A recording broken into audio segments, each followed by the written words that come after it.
രഞ്ജിനി എനിക്ക് ഈ കേക്കിന് ഓർഡർ തന്ന ടൈമിൽ ആകെ പറഞ്ഞിട്ടുണ്ടായിരുന്ന കാര്യം, ചേച്ചി എൻ്റെ ആനിവേഴ്സറിയാണ്, എനിക്ക് നല്ല അടിപൊളിയായിട്ട് ഒരു കപ്പിൾ തീം കേക്ക് ചെയ്ത് തരണേന്നായിരുന്നു കേട്ടോ. അപ്പോൾ ഞാൻ ആ ഓർഡർ കിട്ടിയ ടൈം മുതലേ ആലോചിക്കുന്നുണ്ട് എന്ത് തീമായിരിക്കും ചെയ്യേണ്ടത് എന്ന്. എന്തായാലും കപ്പിൾ തീമല്ലേ, അപ്പോൾ എന്തായാലും വെറൈറ്റി ആയിട്ട് എന്തെങ്കിലും ഒന്ന് ചെയ്യാമെന്ന് വിചാരിച്ചിട്ട് ഇതുപോലെ നമ്മുടെ സൈഡിലൊക്കെ ചെറിയ ഹാർട്ടും കാര്യങ്ങളൊക്കെ വെച്ച് കൊടുത്തിട്ടുണ്ടായിരുന്നു. ടോപ്പിൽ N1 നോസിൽ വെച്ചിട്ട് നമ്മുടെ പകുതി പോർഷനിൽ റോസറ്റയും കൂടെ വരച്ച് കൊടുക്കുന്നുണ്ട്. ഇതൊക്കെ നമ്മൾ പ്രീ പ്ലാൻ ചെയ്യുന്ന ഡിസൈനോ കാര്യങ്ങളോ ഒന്നും ഇല്ല കേട്ടോ.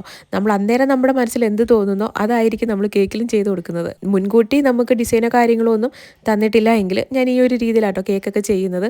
അപ്പോൾ എന്ത് തോന്നുന്നോ അതായിരിക്കും എൻ്റെ കേക്കിൽ അവസാനം ഫൈനൽ ലുക്ക് എന്ന് പറയുന്നത്. അങ്ങനെ അവസാനം കുഴപ്പമില്ലാത്ത രീതിയിൽ നമ്മളൊരു കേക്ക് ചെയ്ത് എടുത്തിട്ടുണ്ടായിരുന്നു. ഈ പ്രിന്റും കാര്യങ്ങളൊക്കെ ഉണ്ടായതുകൊണ്ട് തന്നെ നമുക്ക് ഒരുപാട് ബുദ്ധിമുട്ടേണ്ട ആവശ്യം വരുന്നില്ല. അത്യാവശ്യം നല്ല ഭംഗിയിൽ തന്നെ നമുക്ക് കേക്ക് ഫിനിഷ് ചെയ്തെടുക്കാനും പറ്റും. അപ്പോൾ കേക്ക് ഇഷ്ടപ്പെട്ടിട്ടുണ്ടെങ്കിൽ ഉറപ്പായിട്ടും കമൻറ്റ് ചെയ്യാൻ മറക്കണ്ട കേട്ടോ.